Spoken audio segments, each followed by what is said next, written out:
Hello there. Welcome to the Saroy channel, wherever you are in the world. How are you doing? I do hope you're doing incredibly well. So much love to each and every one of you. I'm doing fine, thank you very much. Isn't it incredible how, geographically speaking, we can be so vastly spread across this entire globe, and yet with YouTube we can come together to listen to an incredible story. And you could be in Boston, you could be in Texas, you could be in Africa, you could be in France. Wherever you are, welcome to the channel, and let me know where you are, because I do love hearing from you, and I also love learning about what it is that you enjoy drinking. Don't forget to get that quintessential drink, because I've got a fabulous story for you tonight, which is going to highlight the fact that not only can you get some Bigfoot monsters out there, you can also get some monsters of the humankind. So before we get started, don't forget to subscribe to the channel, click the notification bell and the thumbs up, and let's get started with tonight's story. Dear Sarah and all your lovely listeners, I grew up in British Columbia, which is the most western province of Canada, bordered by the Pacific Ocean to the west, the Rocky Mountains in Alberta to the east, while the province extends north to the Yukon and Northwestern Territories. I was raised close to the bustling, spectacular, charming city of Nelson, BC, a city that is nestled in the Sircon Mountains on the west arm of the deep smoky grey Kootenay Lake, which when spread out under the sparkling luminescence of a bright sunny morning, transforms into the most beautiful jade green that you've ever seen in your life, that can quite literally take your breath away and leave you to conclude that we live in a shire. But the nearby Slocan River can upstage the Kootenay River any day in terms of its viridescent green hue, which simply cannot be rivalled. Nelson, BC is like a cake with many delicious flavours and distinctive unique layers that make it stand up proudly and tall in any crowd, for it oozes character and charm like the frothy cream from a chocolate eclair. Consequently, the indelible influences of a thriving French culture, along with a sizable French-speaking population, has left its poignant indelible mark on the city, where style, savoir-faire and finesse are in bountiful supply. Ostensibly it is a buzzing city that may be accused of being many things, but dull, boring, nondescript it most certainly is not. The city is teeming with locals and intrepid explorers alike, all looking to enjoy the delicious fruits of what British Columbia has to offer. Let's just say the huge drawing card for so many visitors here is to stay in an exquisite waterfront elaborate boutique hotel, or to enjoy the pleasurable benefits of the hot spring resorts here, golfing opportunities or whitewater rafting, or to engage in the glitzy sparkle of the nightlife from the exciting dance clubs, incredible theatres, musical venues, pubs, and exciting places to eat. For indeed it is a sumptuous haven for funky avant-garde and eclectic speciality shops, along with great cosmopolitan shopping opportunities. Then there are the art galleries, museums, alluring back lanes, exciting outdoor excursions of every single kind to tickle your fancies. So yes, it would seem that Nelson, BC has the quintessential marriage between the natural world and new age sophistication blended together in a seamless duo, as if they had never ever been apart. And so, to avoid sounding like a travel brochure introducing you to the delights of Nelson, BC, let me get on with my story that will ultimately invoke in you a mixed multitude of emotions, from horror, disgust, revulsion, astonishment, awesome wonder, and joy. A perfect cacophony of inspiring flavours, shall we say, some that you may rather not taste or find very palatable, but without tasting one, you might not appreciate the significance of all the others. All the events that unfolded are a significant part of the puzzle that creates my extraordinary story, that is also very likely to bring a tear to your eye, as it does to mine every time I ever think about it. If one piece is missing of the puzzle, the whole puzzle is seriously compromised. So buckle up, enjoy the ride, and come on this adventure with me. I grew up in an old wood and stone burgundy and white Romanesque style Victorian home, with towers, torrents, domers, a pitch shingle roof, double-hung windows, and a wraparound porch. Our house was often referred to by many as the haunted house on the hill, as postulating rumours abounded that our house was some kind of portal between this world and the next. The idle speculation and conjecture had no credible credence or weighty validation, for it was all based on hearsay or idle gossip. But I could understand where those rumours came from, for our house did possess a menacing, formidable energy that was less than savoury. I never witnessed anything untoward in our home beyond the intelligible phenomenon of the physical world. To all intensive purposes, any ethereal, ghostly footsteps that trailed down the passageway at night were not of the spectral kind, and any suppressed, vanquished, or repressed cries in the darkness of this dusky night, after the sound of the grandfather clock struck the witching hour, were not uttered by disembodied voices at all. Although, believe me, there were cries, and many of them too, that filtered through the walls of our home, the woeful, sad energy ravenously sucked up by the stone and wood. Among those hushed voices were the unheard voices of an aching heart, desperate to be heard, that had so easily been abandoned and forsaken, most especially by the people that were supposed to care the most. So yes, you could say the locals were not wrong about the hauntings in our home, but they were not of the paranormal or supernatural kind, for lurking in the dark shadows, stalking his prey with an insatiable, ravenous and obscene appetite, was a predator of note, whom under the cover of this murky twilight, with the curtains drawn and the light switched off, would undauntedly cautiously move through the house in pursuit of his quarry. I lived in this historic residence with both my parents and my younger brother Carlson. Our freakishly outer-worldly house was situated on a hill with a scattering of fruit trees in our yard, the scant remnants of the old orchards that used to grace the foothills of Nelson, BC. Black bears were a constant welcome visitor to our property, feasting on all the fallen hazelnuts and fruit that decadently graced the earthen ground so generously, with a feast of edible delights. So forget leaving bin bags out there, or even a bird feeder. With those bears around, that was never ever going to happen. But despite the downsides of their visits, they were so cute and comical to watch, but they most certainly ramshackled everything. I wish I could say I grew up in a happy home. After all, with such exquisite, prepossessing, unabashful scenery surrounding us at every turn, you would expect it to unequivocally complement and enhance the quality of our lives. This, I regret to say, was certainly not the case. It bears a remarkable, striking commonality with social media platforms today, where celebrities are notorious for ingeniously parading their lives like dirty laundry in front of their admiring, adoring fans. Their laundry appears to morph into fabulous, enviable, glittering pieces of jewellery that others so wish they owned, not really knowing that the sparkling jewels in question were really just pieces of shattered glass all along. For the false visual impressions, incredible holidays abroad, happy faces, bountiful laughter, all masked a vacuous emptiness, while the vast enviable treasure that made you green at the gills was in fact only an empty box that contained nothing at all. For we live in a deceptively enticing world, where the glitzy appearances of others are not all as they seem. It was certainly that case for my life, for on the surface to the outside or casual observer, we seemed to have everything.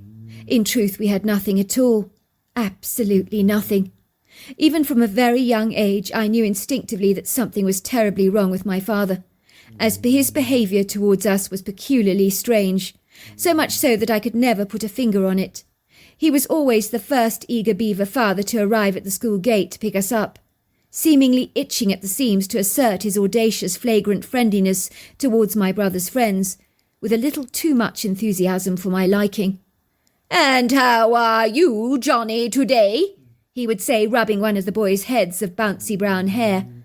"Get up to any mischief?" he would tease affectionately. "Of course not, Mr. Blanchard. I'm always a good boy."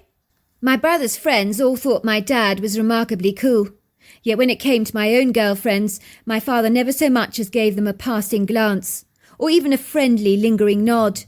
You could have probably put a bucket of mud on one of their heads, and he would have been none the wiser about it. My father's fixation was literally on the young boys, like a stationary telescope on the high seas, focused on one angle only. I would often follow my father's impassionate gaze, see his lascivious eyes focusing on a young blonde boy. Always a boy, it would seem, that was a tad feminine, rather pretty, very innocent.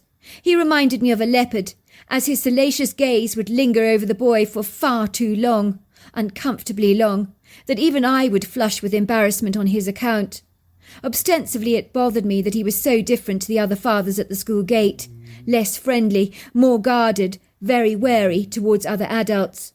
You're supposed to grow up idolizing your father, looking at him through rose-coloured glasses, but I always knew and sensed something was amiss with my own. I had seen how my friends' fathers interacted with their own children, with hearts worn on their sleeves, with a warm friendliness complemented by protective paternal instincts, offering always wise guidance and instruction to them. How I envied those relationships. Why could my father not be normal like one of them, I would wonder? In those days I was a light sleeper, would awaken regularly to the sound of feet stealthily creeping across the passage floor, trying their damnedest to remain hushed, but failing abysmally in their approach. It would be about midnight when the tick-tocking grandfather clock struck the hour with a resounding high-pitched chime. I was always awoken with a start, jumping out of my skin like a frightened cat from a bathtub of ice-cold water. The heavy chime shook me out of my slumber so violently that my awareness was heightened. I'm afraid any pit-patter of footsteps on those old inlaid planks of mixed Brazilian cherry and walnut flooring could be easily discerned, not easily suppressed or subdued by any manner of means. I could hear the creaks, the groans, the clacks. I would watch my father clad in his pinstripe pyjamas, swathed in his blue sleeping gown and slippers, waver outside my brother's door, expressing a level of hesitancy as to whether he should enter or not. His fingers would tremble and twitch on the doorknob.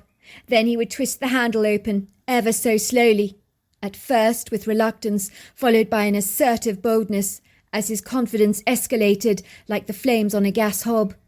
Even before he entered the bedroom, he would clandestinely look up and down the passageway, furtively, as if he was afraid that someone had actually seen him coming. I would be there, hiding behind a tall spider plant. I would remain so very still, so inconspicuous, barely even drawing breath, so he never ever saw me. Slowly but surely he would discreetly push the door inwards, then close it silently behind him, so you could hear a little click.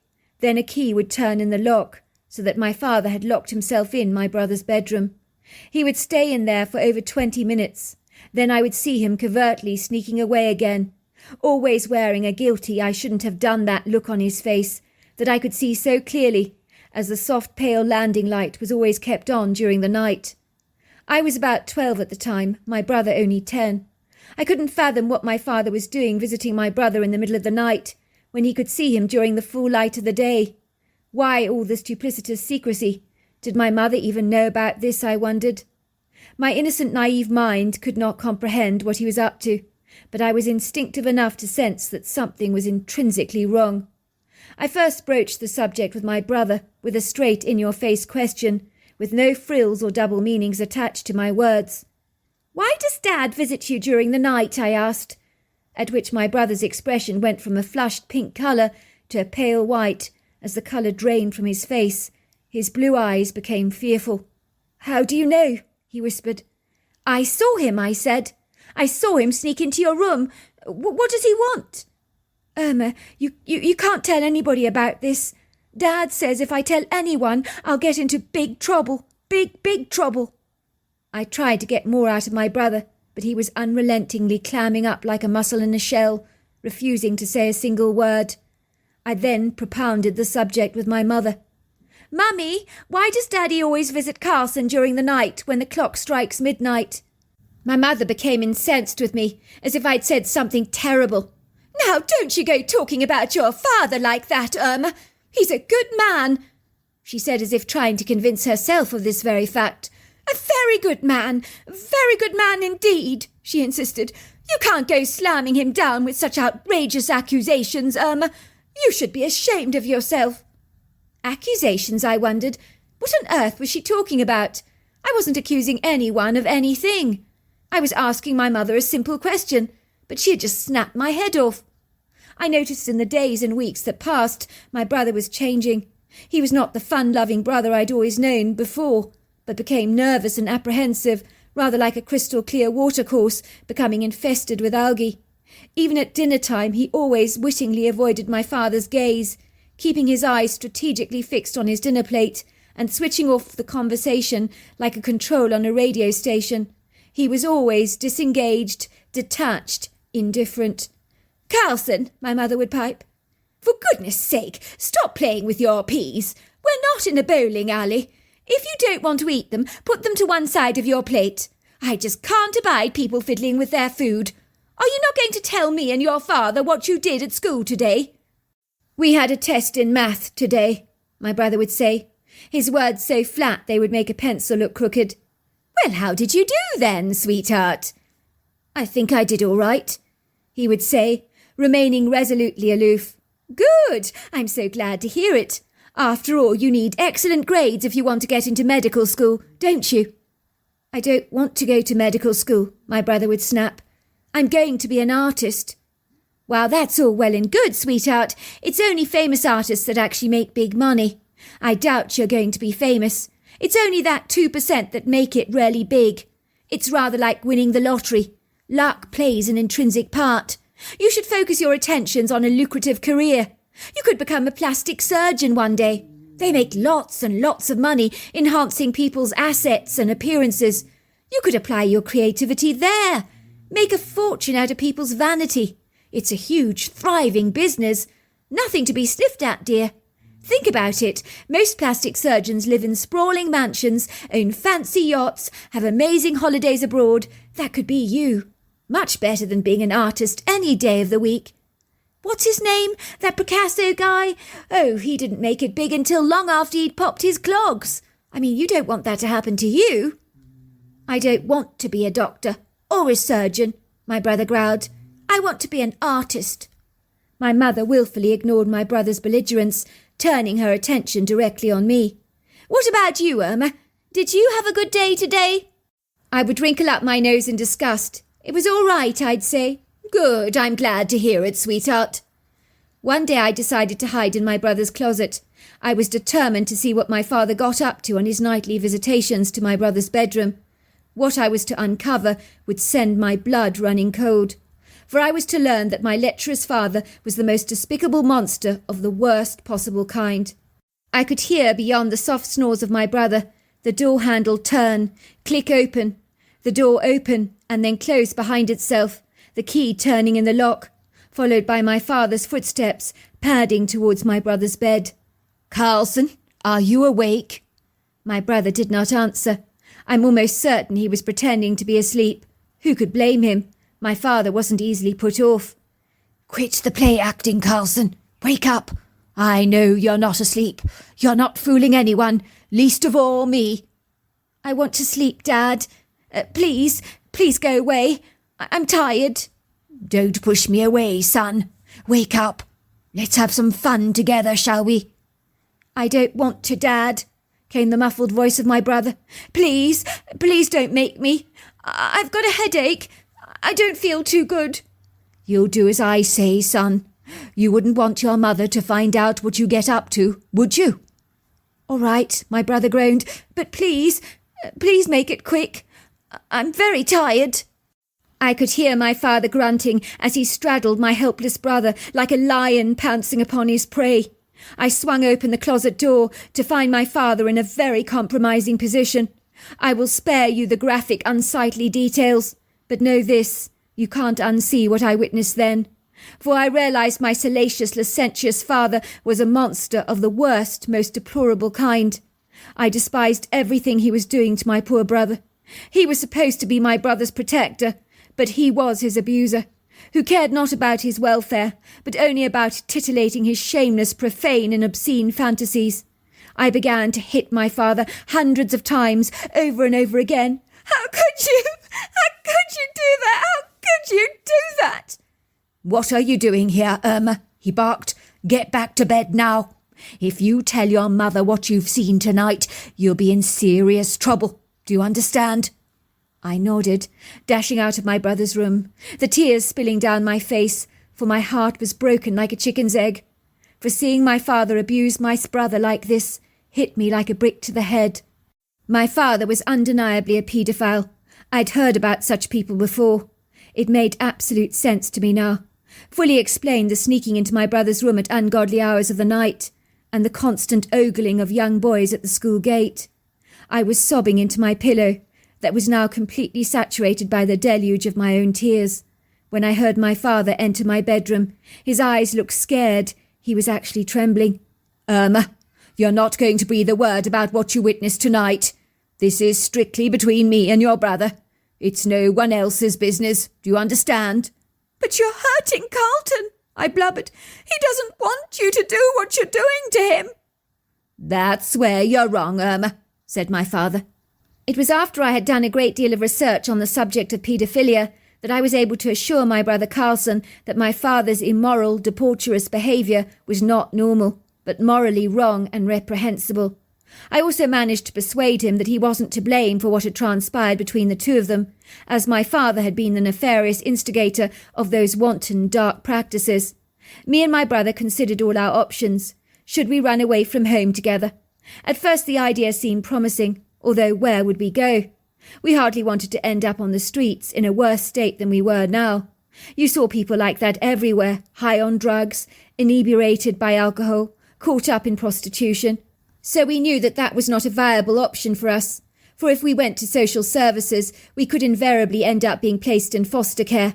We'd both heard negative stories about children running away from abusive environments, so we didn't want that for ourselves. We also knew that telling my mother about our father's insidious, scabrous behaviour would be like hitting our heads against a brick wall. We both secretly suspected she already knew about my father's nighttime visitations to my brother's bedroom. She had conveniently just turned a blind eye. So turning to her for help would be like asking a barnacle to shift off a turtle's shell. It wasn't going to happen. Then there was the police, and that didn't sit well with us either.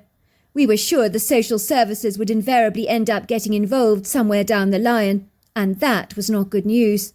We trusted the social services about as much as we would our heads in an alligator's mouth. It was then that I had the most marvellous idea. "Carlton, you can hide out in the old barn. You remember the one in the woods? I'll bring you all the food you need. Mum and Dad will never know you're there. I'll bring you books to read, stuff like that. You can paint to your heart's content in there." The old barn or outbuilding, whatever you want to call it, held many treasured memories of our early life playing in the woods together. It was situated in a densely forested area, not far away from our home. I imagine its former owners in bygone years had possibly used it for storage purposes.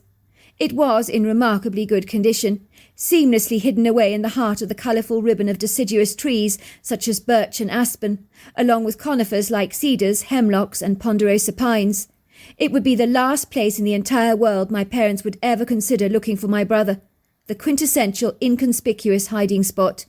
So our plan rolled into action as we began to make the barn cosy and comfortable, with blankets, sleeping bags, a kerosene lamp, an old mattress, along with my brother's easel, canvases and paints. Before long, after a great deal of cleaning and sweeping, it looked halfway decent. We even cleared out the old fireplace, packing it with wood. The barn had been superbly built, with 100-year-old timber beams, so there were no leaks in the roof. I knew my brother would be safe and warm in there, and that was all that mattered in my humble opinion. My brother had left a little note in his bedroom which read, "Sorry, Dad. I had to go. I'm not coming back. If you come after me, I'll tell the police about everything you did. Carlton." I kid you not that after my father found the note in my brother's bedroom, he didn't call the police, as any normal father would have done, for he wore the guilt on his face like an extra item of clothing on his body. My father seemed very scared, rather like a deer caught up in headlights, so he queried not Carlton's absence from our home. When my mother even mentioned going to the police to file a missing persons report, he barked at her like an aggressive bull terrier, and she shrank in the corners, so she shut up and said nothing. Even the school was informed that Carlton had gone to Ireland to live with his grandmother. No one batted an eyelid or even raised a quizzical brow. This is Carlton's side of the story. People always talk about the monsters that lurk in the woods. They fail to tell you about the ones living under your own roof. Those are the worst monsters of all, as they operate with stealth and cunning, using the dark shadows of the night to conceal their treacherous, insidious crimes. My father was one of those monsters. At least I would credit an angry bear or a ferocious mountain lion or even a snapping crocodile as having more integrity than my own father, for if they desire to eat you, it will be plain to see. My father hid his nefarious intentions behind the veneer of a congenial face, but in his heart a darkness prevailed that was so vulgar it was oppressive. I was exceedingly blessed to have such a discerning sister like Irma, who enabled me to escape my father's treacherous clutches, opening my eyes to what he was doing to me, showing me that it was morally wrong and not my fault. I was terrified of my father, loathing, despising, hating him with every fibre of my being. I remember when I moved into that barn for the first time in my life, even though I was young, I felt happy, truly, truly happy. I didn't even miss school, as since I was knee-high to a grasshopper, my passion has always been art. So I knew I could paint, paint and paint to my heart's content, and there was nothing I would rather have done. When I grew up, I would become an artist, despite my mother's protests. It was a no-brainer for me. I did sometimes take a bus into the city, wander around art galleries to get inspirational ideas. I was lucky as my grandmother, who lived in Ireland, placed large chunks of money into our accounts for birthdays and Christmases, so I could buy anything I needed, including materials for my artwork. I knew that the police were not looking for me, nor had any missing persons report been filed, so I felt remarkably safe. Every day I would sit in the wooded area with my easel and paint. I loved to paint all the trees in the forest or anything in nature that grabbed my attention, like a squirrel or a chipmunk or even a fox, and even the flowers that festooned the hillsides with fabulous spring showings of sweet peas, chicory, Indian paintbrush and mullein, were also an incredible delight to transfer onto an artist's canvas. One day as I was painting, I heard a very strange, peculiar sound. I could hear heavy bipedal feet moving stealthily as they crunched twigs, leaves and forest debris beneath heavy soles. I became naturally apprehensive, fearing that my father might have cottoned on to my whereabouts. I looked around pensively, my restless paintbrush twitching nervously in my hand. Then I saw her. She was peering at me through the trees behind a lacy curtain of pretty foliage, unable to disguise her curiosity, as she seemed interested in what I was doing. It was then that I realized that this anomalous creature was a Bigfoot. I was absolutely stunned, for never in my wildest dreams had I expected to encounter such an outlandish creature, up so close and personal. I've known about Bigfoot all my life, for indeed stories about their presence in British Columbia are rife. Many believe the cryptozoologist theory that these creatures are apes is completely off the mark. They are right, these creatures are not apes by any manner of means. Instead, many people here believe a Bigfoot is another species of human with some innate supernatural abilities. In my opinion, they're onto the money there. As the Bigfoot stood there watching me, her energy was so gentle, so soft, so kind, so serene, so peaceful. I think she might have been sheepishly observing me for many days, weeks even, as indeed there had been anguished, vacillating times that I'd been almost certain I was being watched. I had put those incongruous, nonsensical feelings down to being over-neurotic on my part, about my father being hot on my trail. Now she was showing herself to me, as if I had sequentially earned her trust for this poignant reveal. It was a privilege to meet her. I assure you there was no part of me that was even a teensy-weensy bit afraid of her, for she candidly wore her heart on her sleeve, as though her thoughts were almost transparent. Granted, the sizable creature with her pyramid-shaped head, human face, deep-set dark eyes, was exceedingly tall. She was about 8 foot, 3 foot wide across the shoulders, and possibly about 700 pounds. But there are no words to describe how humongous she was in size. But she was a gentle giant, with not a malevolent, vicious bone in her entire body. She was swathed in long flowing auburn-coloured hair that was scanter under her arms and her knees, and the area on the lower legs where her arms brush against her body. I will profess that she was a very powerful, intimidating creature, but nonetheless I knew I had nothing to fear.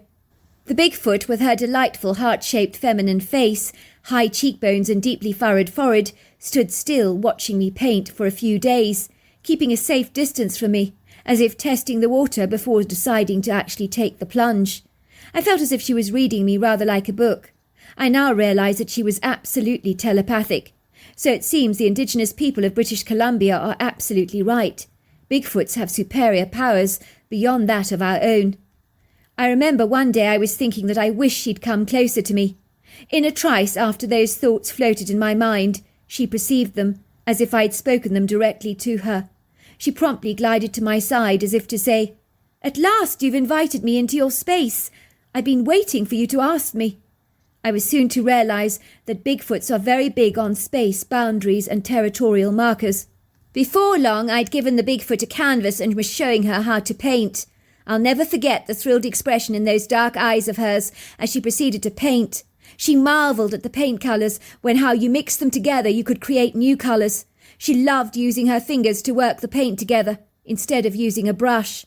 The first thing she painted was a red maple tree. I hadn't expected her first attempts to be so startlingly lifelike, but she was a natural-born artist. I was flummoxed for her understanding of the natural world. She understood the concepts of art, from shape, texture, light shading, stuff like that people tend to need to learn from an art teacher, but she understood those concepts as if they were ingrained in her psyche. Over the next few weeks, I would see the creature on and off pretty regularly. We developed a close, unlikely friendship. She always brought a smile to my face, for she loved mimicking my facial expressions. We would eat together, but food of the human kind. She offered me a piece of dead squirrel from time to time. I always refused her offerings. We would talk to each other telepathically. I struggled with communicating in such an absurd way in the beginning, but I soon began to trust the voice in my mind. When she wasn't around, I rarely missed her, for she had wormed her way into my heart. Her name was Kamara, which she told me meant butterfly. I was to learn that there is a Cherokee name exactly the same with the same meaning. So does Bigfoot have some connection to the Cherokee Nation, I wonder? She told me she was only passing through the area and would not be there for very long, as before she settled down with a partner, she was desirous to do a little travelling. Something her kind always invariably did while they were young, as when they got older, they had to take much more responsibilities in raising their own kids, where family members would also take turns in child-minding duties. She was very glad her parents had chosen a suitable partner for her, as her kind are monogamous and stay together for life, as often the partners are selected by both parents. By all accounts, she thought he was an attractive-looking male, whom she described as having gentle, soulful eyes. I always look at the eyes, she told me. Into the depths of them, you can see the heart of a man. I was to learn his name was Achi, which is Cherokee for woods. She liked Achi very much because he wasn't too full of himself, as some of those male suitors tend to be, who were very big on showing off, flaunting their assets and thumping their chests wildly to extract as much female attention as possible. She did say that some young, unattached Bigfoot males could be very egotistical, big-headed and dominating. Her parents had wanted her to partner up with a young Bigfoot called Jitsu, which means trickster rabbit in Cherokee. She told her parents she didn't like him at all. He was cantankerous, grumpy, very noisy when he ate his food, when he slashed his jaws together with a horrible crunching sound that she simply couldn't abide. Worse still, he was never inclined to share, and had been known to hide berries and nuts from his own family members so he could eat them all by himself in secret. Furthermore, she had seen Jitsu sniffing around her younger cousin, and that had really turned her blood cold. She told me that generations of her kind had learnt not to trust people, for in their minds they hid too many secrets from each other, which meant they couldn't be trusted. She did believe some people were intrinsically good, and those were the kind that her people were inclined to help. She was surprised, though, that people weren't telepathic, but she said she thought it was a good thing that they weren't, as they might be horrified to learn what the other was really thinking about them. She did say that the advantages of being telepathic is that you could literally discern between a good heart and a rotten one at just a mere glance, for even the energy field surrounding a human would confirm to you what he was actually about. The red energy fields you needed to watch like a hawk, as those people were spiritually disconnected to the natural world, were impulsive, hot-headed, and exceedingly arrogant. She asked me in my mind why I was staying in the woods, and I told her all about my father, what he'd done to me. She was mortified, nonplussed, astounded. "He's got a black heart. He needs to be eliminated," she told me. "All rotten fruit needs throwing out, or it contaminates the barrel and spoils everything."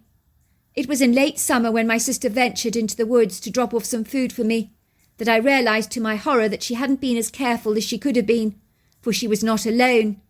Unbeknownst to her, my suspicious father had cottoned on to her frequent trips to the woods, and noticed that the food seemed to be leaping off the shelves of the pantry at an alarming rate. None of that had escaped his attention. He figured out my sister was hiding something, so surreptitiously followed her into the woods, shadowing her every move. "Now, isn't this very nice and cosy?" said my father, his gravelly voice booming from behind a tree. He walked brazenly forward, past my sister, facing me with indignant eyes as deadly as a black panther. "I might have known you were here. Now you get back home at once. You've got some explaining to do, young man. You've been gone for a very long time." "He's not coming home, Dad," my sister had piped. "Otherwise we'll both go to the police. We'll tell them everything you did. They'll lock you up for 100 years, throw away the key. You'll get exactly what's coming to you." As this was all transpiring, I could see Kamara watching me from the tree line. We'd recently only just shared a couple of sandwiches together. I'm in no doubt she could read my discomposed body language and discern the terror in my eyes as my father grabbed me by the back of my neck collar, pushing me fiercely down the path. "You come home now." Kamara grabbed my father around the waist, turning him upside down so his head dangled only yards above the ground. She whacked his head against a tree so hard that his head almost flew off the neck. I knew at once that he was dead. I wish I could say I felt regret or sadness, but I just felt relief, the kind of relief you get when you swat a blood-sucking leech off your skin. Kamara looked at me sadly. Her warm eyes told me, "He was a bad apple. He needed to go. I need to go also, for your kind will be sniffing around here sooner or later, so I need to get out of here fast. I need to return home. It's possibly time I did anyway, but I've enjoyed knowing you." She looked at me and said, "I love you, Carlton. Your heart is mine forever. You'll be my friend for lifetimes to come, for our life paths are definitely interlinked. Know this, young man.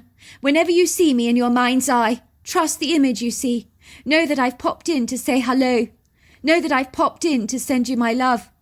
I will always be there with you, forever and ever, even if we never lay eyes on each other again in this lifetime. Remember, I will never, ever leave your side." To cut a long story short, I lived the rest of my youth with my sister Irma, being raised by my mother, who to this day has never admitted to my father's predatory nature, but I know she knew about it. Me and Irma never regretted Kamara eliminating my father from our lives, as he really was a bad apple. My father's body was found in the woods deceased. It was believed he was attacked by a bear. For many years I never told people the truth about what happened to him. I never will. In this anomalous forum, why not? I just want people to know that before you judge a predatory territorial Bigfoot so stiffly, there are human predators, hundreds and hundreds of them out there, preying on young children, like my father preyed on me. In my book, the human predator can be the worst kind of all. As for Kamara, I miss her terribly. She is one of the most awesome beings I've ever been privileged enough to know. She was very human. I feel honoured that she touched my life so richly. As she promised, she still pops into my mind at least twice a day. I know it's her checking in on me. So there you are. That's my story. Wow, what an incredible story. And certainly we do know that there are human monsters out there. And Kamara was right about him. He was a nasty piece of work. Until next time, goodbye and good night.